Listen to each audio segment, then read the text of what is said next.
Bonjour. Aujourd'hui, nous allons voir la troisième partie du chapitre résolution d'un système d'équations linéaires.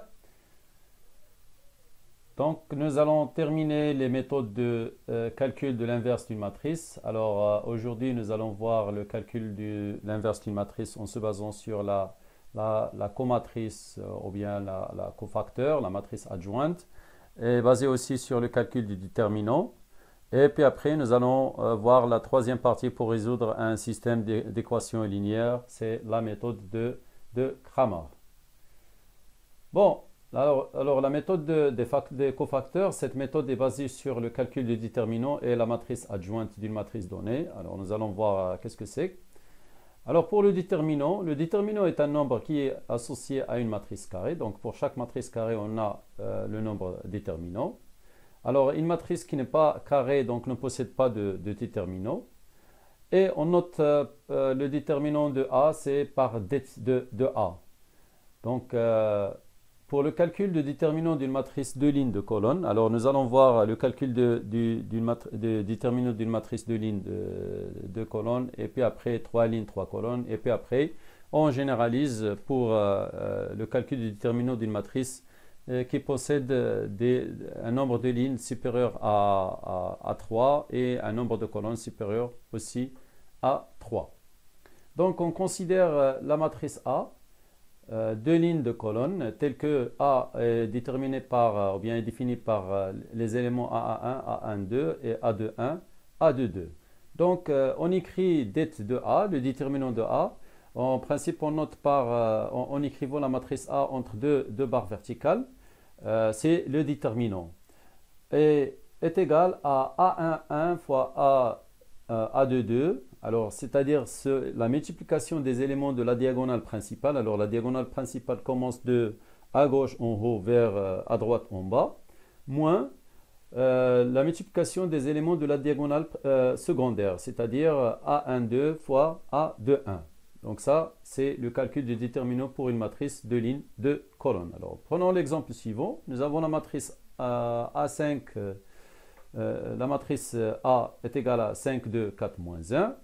Donc, d'après la formule, le déterminant, c'est la multiplication des éléments de la diagonale principale, ça veut dire 5 fois moins 1, ça fait moins 5, moins la multiplication des éléments de la diagonale secondaire, 4 fois 2, c'est-à-dire on aura moins 5, moins 8, ça va nous faire moins 13. Alors c'est le cas.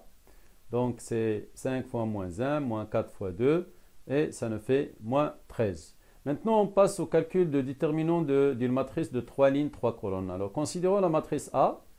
Une matrice de 3 lignes, 3 colonnes, telle que la matrice A est donnée par les éléments A11, A12, A13 jusqu'à A33. Donc, le déterminant de A est égal à la formule suivante. A11 fois multiplié par A22 multiplié par A3, 3, plus A12 fois A23 fois A3, 1, plus A13, A21, A32, moins A1, 3 fois A22 fois A3, 1, moins A11 fois A2, 3 fois A3, 2, moins A1, 2, multiplié par A2, 1 et finalement multiplié par A3, 3. Mais dans la pratique, c'est difficile de mémoriser cette formule. Comme vous le voyez, nous avons l'addition et la soustraction. Nous avons 5 opérations de ce genre. Et puis après, nous avons pour chaque terme, nous avons deux multiplications. C'est-à-dire, en fait, nous avons 10 multiplications. Alors, c'est difficile de mémoriser ceci. Donc, qu'est-ce qu'on fait? On va essayer d'utiliser une astuce. Alors, c'est la règle de Sarus. Alors, la règle de Sarus, qu'est-ce qu'il dit? Alors, on considère la matrice, ou bien le déterminant qu'on veut calculer. Donc, on va ajouter les deux premières colonnes, c'est-à-dire la colonne A11, A21, A31 et la colonne A12, A22, A32. Donc, on va les ajouter, on va les écrire à côté du déterminant. Et qu'est-ce qu'on va prendre? On va prendre les éléments des diagonales. Alors, on va prendre la diagonale principale, c'est toujours de en haut à gauche, vers le bas à droite. Donc, ça va nous donner, alors la première diagonale, c'est A11 multiplié par A12 multiplié par A33, le voilà.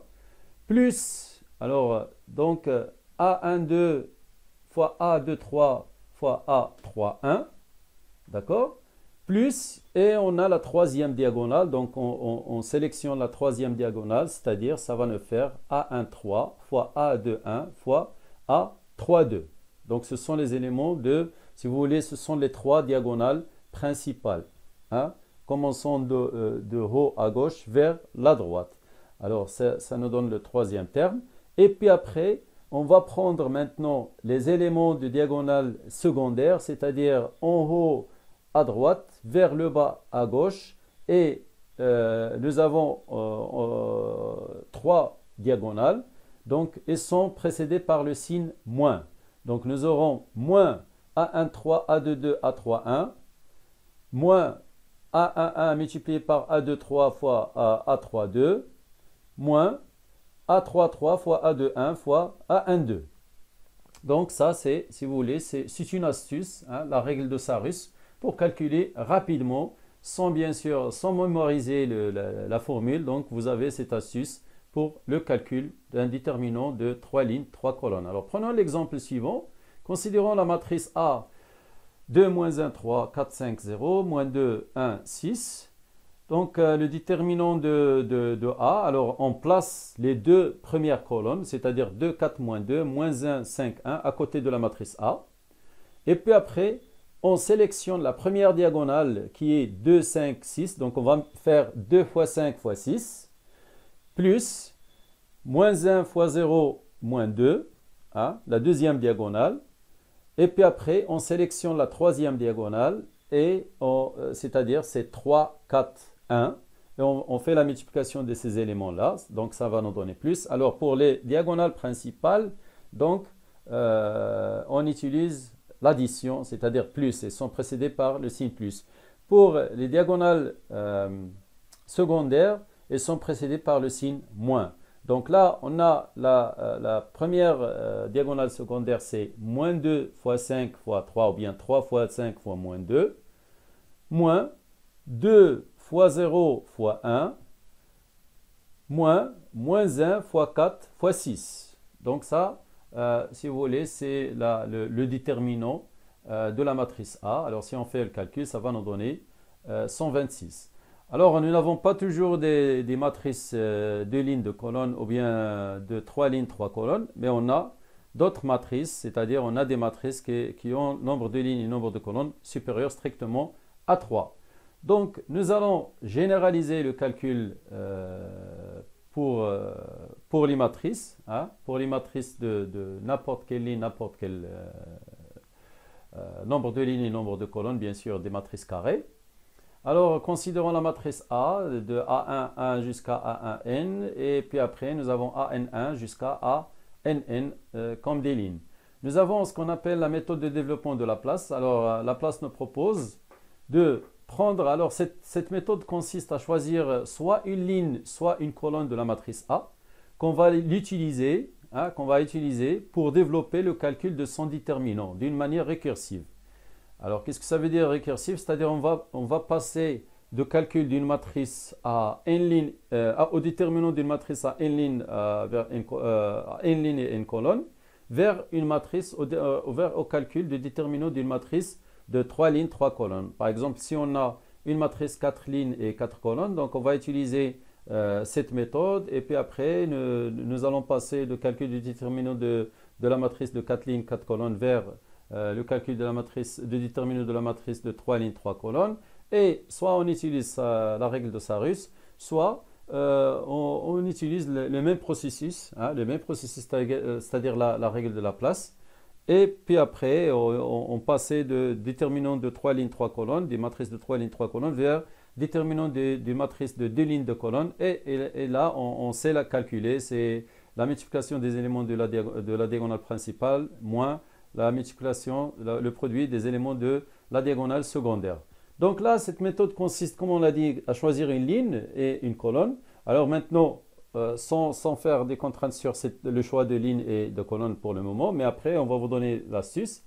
Alors, par exemple, on peut choisir la ième ligne de la matrice pour développer le calcul du déterminant. Alors, qu'est-ce qu'on aura? on aura la formule suivante. Donc, le déterminant de A, c'est la somme de j allant de 1 jusqu'à n, de moins 1 à la puissance i plus j. Ça, c'est pour le signe. Hein. Donc, ce signe-là, ça peut être positif, soit négatif. Si la somme de i et j pair, donc c'est positif. Si impair, donc c'est négatif. Alors, nous avons aij. Alors, qu'est-ce qu'on a dit? On a maintenant pris la ligne, la ième ligne. Donc, nous avons tous les coefficients a et j, ou bien tous les coefficients de la matrice A, avec lesquels on développe, et sont commencés par le nombre i. Hein? Donc, là, c'est la ième ligne. Donc, a, i, j. Et là, nous avons le A majuscule, A majuscule indice ij. Comme vous le voyez, maintenant, c'est l'indice j qu'on parcourt, c'est-à-dire on parcourt les éléments de la colonne, hein, ou bien les éléments des colonnes de la ligne, de la ième ligne. Alors, le A majuscule indice ij, c'est le déterminant, hein, c'est le déterminant de la sous-matrice obtenue en supprimant de la matrice A la ième ligne et la gm ligne. La ième ligne et la gm colonne. Donc, c'est le déterminant de la matrice qui a n-1 ligne et n-1 colonne. C'est pour cela qu'on a dit que c'est un processus récursif. Donc, pour l'illustration, on va voir l'exemple suivant. D'abord, un exemple pour A, I, J. Qu'est-ce que ça veut dire? A majuscule indice I, I, J. Nous allons prendre la matrice de 5 lignes et 5 colonnes. Donc, si on veut calculer A2, 3, donc A2, 3, c'est si vous voulez, c'est la deuxième, on prend la deuxième ligne de la matrice A et la troisième colonne, d'accord?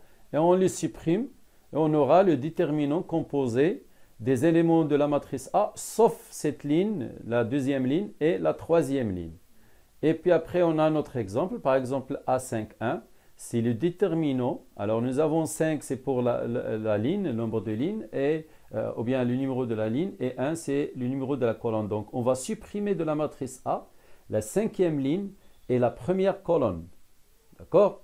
Et on va obtenir le déterminant moins 2, 1, 7, 3, 3, 4, 4, 2, 0, 3, moins 5, 2, et 6, moins 1, 0, 0. Alors ça, c'est pour le déterminant de la sous-matrice de A.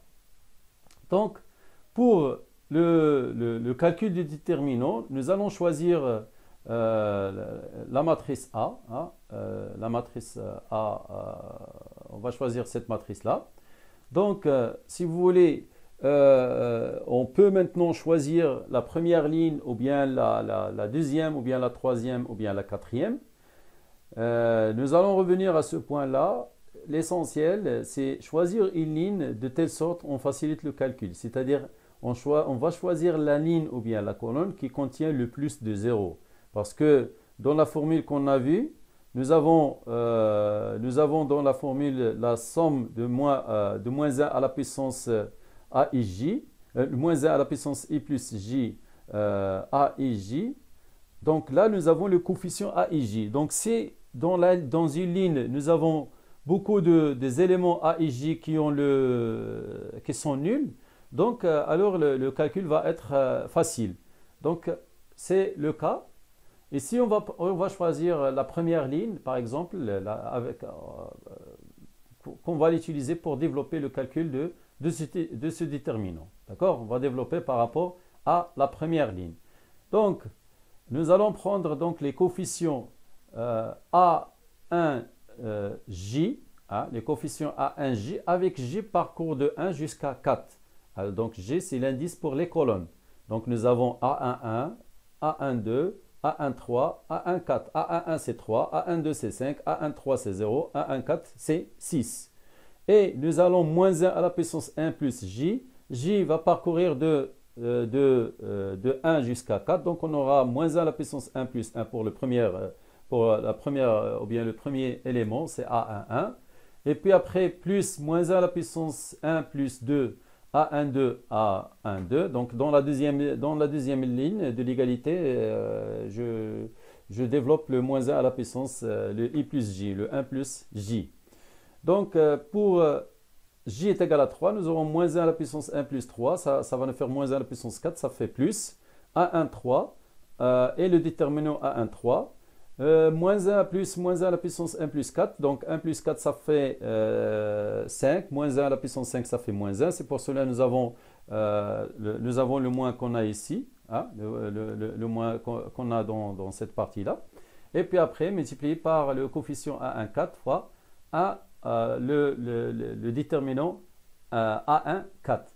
Alors, on peut bien sûr, nous avons le A1 c'est 3, le A1 c'est 5, le A1 3 c'est 0 et le A1 4 c'est 6. Qu'est-ce qu'il nous reste? Il nous reste à développer les déterminants A majuscule A1, A1 2 et le déterminant A1 3 et le déterminant A1 4. Donc, pour le déterminant A1 1, donc, il faut supprimer la troisième ou bien la première ligne et la première colonne. Hein, c'est le cas. Donc, de la matrice bien sûr A. Alors, on doit calculer le déterminant de la matrice 4, 3, 1, 3 moins 2, 2 et moins 1, 0, 2. D'accord? Pour la même chose pour le déterminant A1, 2. Donc, il faut calculer le déterminant 1, 1, 4, 3 moins 2, 2, moins 1, 0, 2. De même pour le déterminant A1, 3. Donc, il faut supprimer la première ligne et la troisième colonne. Tandis pour le déterminant A1, 4, il faut supprimer la première ligne et la quatrième colonne. Donc, on doit calculer le déterminant A1, 1, 1, 4, 4, 3, 1 et 3 moins 2, 2.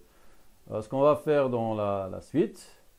Donc, le déterminant A1, 1, là, on utilise la règle de Sarus. Puis après, donc, il faut ajouter les deux colonnes, il faut écrire les deux colonnes à côté. Et puis après, on calcule, comme on l'a déjà vu, donc première diagonale, la multiplication des éléments, plus la multiplication des éléments de la deuxième diagonale, plus la multiplication de la troisième diagonale, moins, maintenant, la première diagonale secondaire, donc ça fait 1 moins 2, 1 moins 2 moins 1. Et puis après, nous avons 2 fois 0 fois 4, moins 2 fois 0 fois 4. Et puis après, moins 3 fois 3 fois 2. Voilà. Donc, ça va nous faire moins 42. De même pour A1, 2. Donc, il s'agit du déterminant A1, 4, 3, moins 2, 2, moins 1, 0, 2. Donc, nous n'allons pas répéter la règle de Sarus. Maintenant, vous avez bien compris comment ça marche. Alors, donc, ce déterminant est égal à le résultat de ce déterminant est égal à moins 16. De même pour la matrice ou bien le déterminant A1, 3. Donc, c'est la matrice A1, 4, 4, 3, 1, moins 1, 0, 2. Et le résultat, c'est 9. Et finalement, pour le déterminant de 1, 4, donc c'est le même principe. Donc, le déterminant de la matrice associée, ça nous donne moins 65. Remplaçons maintenant dans la formule de déterminant de A. Alors, on aura, donc on a dit c'est A11, le déterminant A1 moins A12 fois le déterminant A12 plus A13 fois le déterminant A13 moins A14 fois le déterminant A14. Donc, ça nous fait 3 fois moins 42, moins 5 fois moins 16, et 0 fois 9. Bien sûr, là, on a remplacé les éléments de la première ligne A11, A12, A13, A14 respectivement par 3, moins 5, 0 et moins 6. Et on obtient que le déterminant est égal à 344. On a quelques remarques concernant le calcul du déterminant. Donc, on peut choisir aussi une colonne pour développer le calcul du déterminant, pas uniquement une ligne. Alors, par exemple, si on choisit la JM ligne, donc là, c'est comme on fixe l'indice de J. Hein? Donc, on aura pour la somme, c'est-à-dire pour le déterminant, c'est la somme de I allant de 1 jusqu'à N. C'est I qui varie. C'est-à-dire, on prend la colonne, la JM colonne, et à chaque fois, on prend un élément de chaque ligne de cette colonne-là. Voilà. Donc, là, on fixe le J et c'est le I qui change. Donc, l'astuce pour optimiser le calcul, on choisit la ligne ou la colonne qui contient le plus des zéros. Hein? C'est-à-dire, comme vous l'avez déjà vu, donc, si on a une ligne qui possède le plus de zéros, donc on choisit cette ligne. Ou bien, si on a une colonne, donc on choisit cette colonne. Alors la valeur du déterminant est indépendante du choix d'une ligne ou d'une colonne. C'est-à-dire, si vous choisissez la première ligne, vous aurez une valeur de déterminant, vous aurez la même valeur de déterminant si vous choisissez la troisième ligne, ou bien la quatrième, ou bien la énième ligne. De même, si vous choisissez la première colonne, ou bien la troisième colonne, ou bien la quatrième ligne, vous aurez toujours la même valeur du déterminant. Et on a en général la valeur du déterminant est nulle si la matrice possède alors soit une ligne ou une colonne dont les éléments sont tous nuls.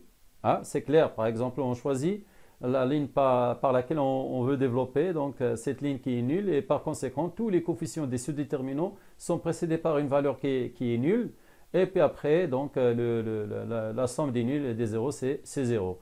Ou bien, si deux lignes ou deux colonnes sont égales, hein, si vous avez une matrice qui possède deux lignes qui sont égales, ou bien deux colonnes qui sont égales, alors le déterminant automatiquement égal à 0.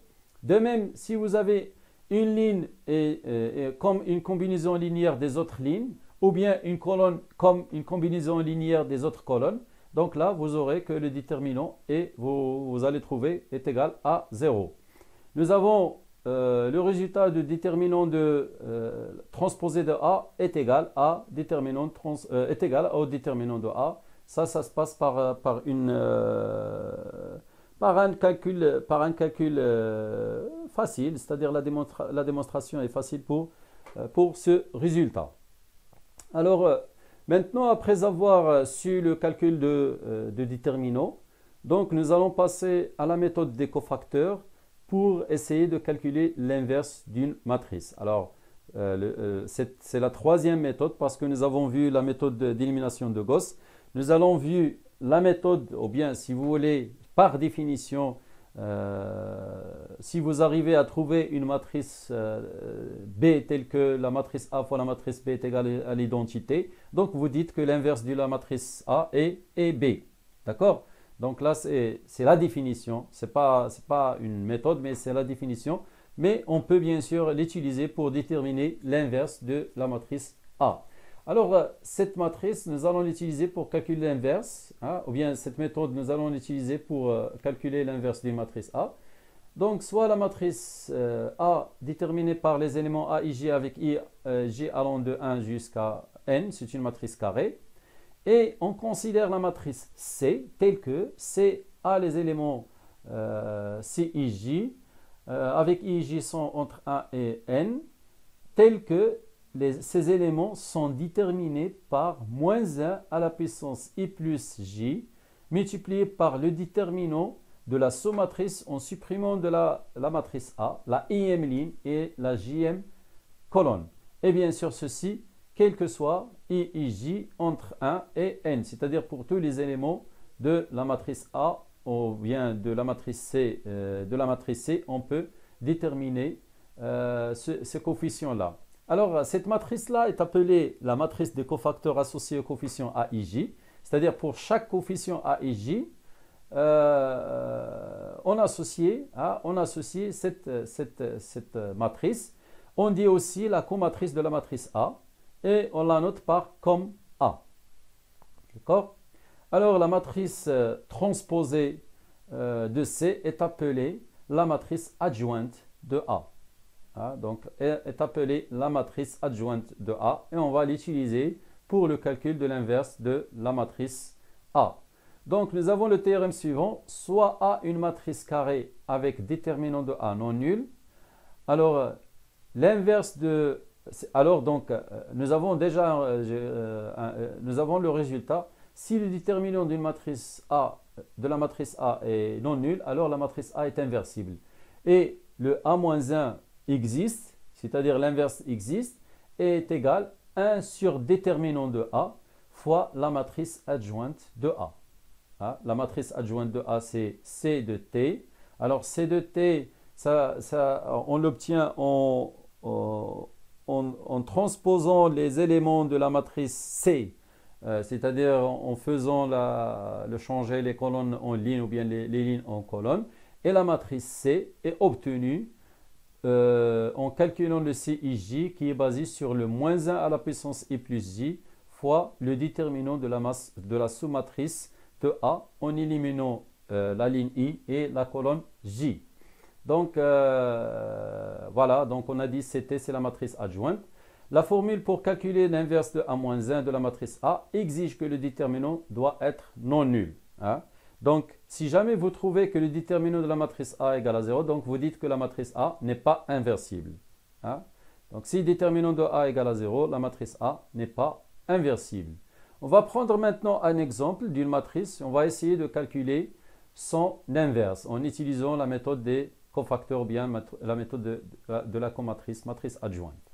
Donc, considérons la matrice A 2, 4, moins 2, moins 1, 5, 1, 3, 0, 6. C'est une matrice de 3 lignes, 3 colonnes.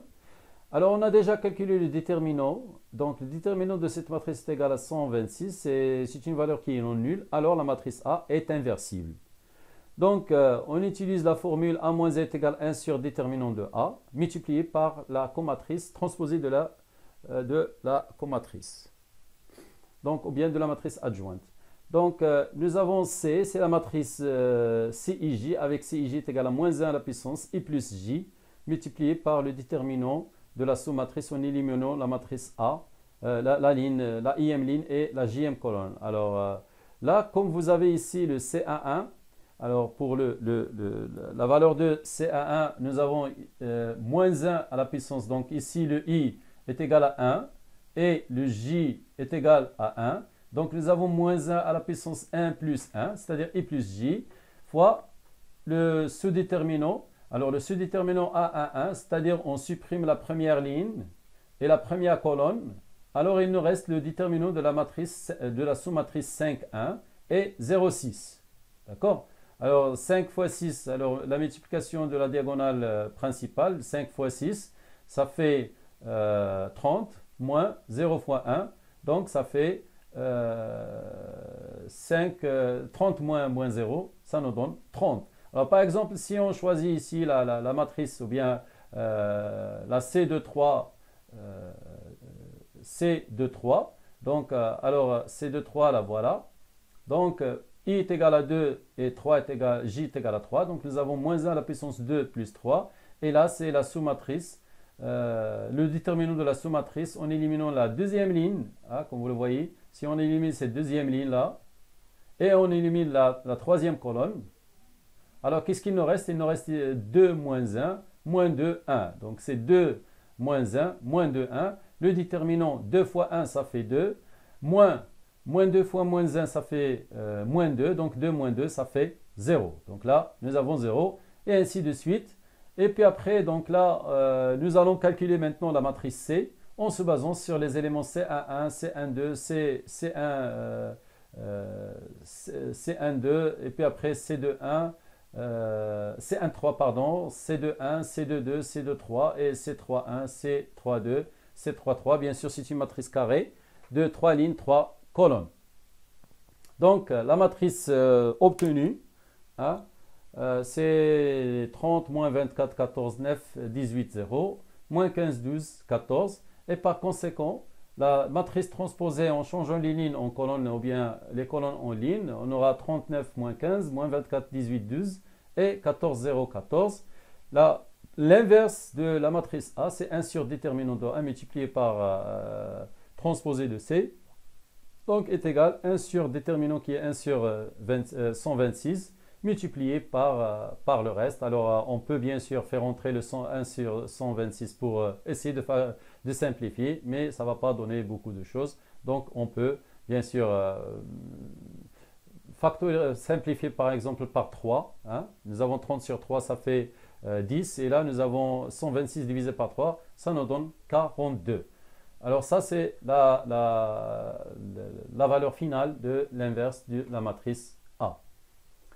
Donc, c'est tout pour le calcul de l'inverse de la matrice. Donc, je rappelle, alors, soit vous avez une matrice B et on vous donne la matrice B, on vous dit, c'est-à-dire, au point de départ, on vous donne la matrice A et on vous dit, vérifiez que la matrice B est l'inverse de la matrice A. Donc, qu'est-ce que vous faites? Vous prenez A, vous la multipliez par B et si vous trouvez l'identité est égale à l'identité, la matrice identité, donc vous dites que A est inversible et son inverse, c'est la matrice B.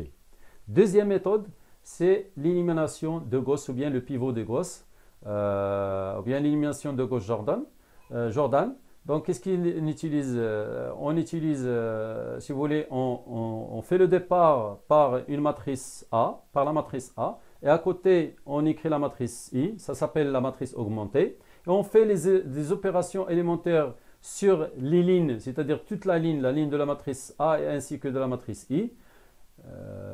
On fait des opérations élémentaires jusqu'à l'obtention, c'est-à-dire jusqu'à transformer la matrice A en matrice identité. Et le résultat qu'on a, les transformations qu'on a appliquées sur la matrice identité au début, ça c'est exactement la matrice inverse. Ça c'est la deuxième méthode. La troisième méthode, elle est basée sur la matrice de la comatrice. Nous avons C A à la puissance moins 1 sur déterminant de A, transposé de la matrice C. Et vous avez vu comment on a calculé cette matrice-là. Et tout est basé sur le déterminant. Donc là, il faut bien maîtriser le calcul du déterminant afin de trouver ce résultat. Alors on passe maintenant à la méthode de Cramer pour résoudre un système d'équations linéaires. Alors la méthode de Cramer consiste à prendre, bien sûr, à partir d'un système d'équations linéaires. D'abord, on va... alors, qu'est-ce qu'on cherche? On cherche le x1, x2, xn. Ce sont les inconnus. Hein? x1, x2, x3 jusqu'à xn, ce sont les inconnus. Les données sont les facteurs de ces xi. Et bien sûr, nous avons la colonne ou bien le vecteur b1, b2, bn. Donc, on peut séparer cette matrice-là ou bien ce système-là. On peut les réécrire sous forme de produit de la matrice des facteurs multiplié par le vecteur qu'on cherche x1, x2 jusqu'à xn est égal au vecteur donné b1, b2, bn. Donc on va l'appeler ax est égal à b. Donc si le déterminant, alors la condition maintenant pour que la méthode de Cramer fonctionne. C'est la même chose pour le cas de l'autre cas qu'on a vu, c'est-à-dire bien l'autre méthode. Donc si déterminant de a non nul, alors a est inversible et on aura que la solution de x1 c'est a de x1, a indice x1, je vais dire c'est quoi a indice x1, sur déterminant de a. x2, c'est a indice x2 sur déterminant de a, et ainsi de suite, jusqu'à la composante xn est égale à majuscule indice xn, déterminant de a, avec a indice xi, et le déterminant, hein, c'est un déterminant obtenu du déterminant de la matrice A. C'est-à-dire, on va prendre la matrice A, on va l'écrire sous forme de déterminant, mais qu'est-ce qu'on va faire en changeant le vecteur AI1, AI2, AIN, parce que là, nous sommes en train de chercher A indice XI. Donc, on va aller à la colonne, à la énième colonne. Et on va la changer par le vecteur donné B1, B2, Bn.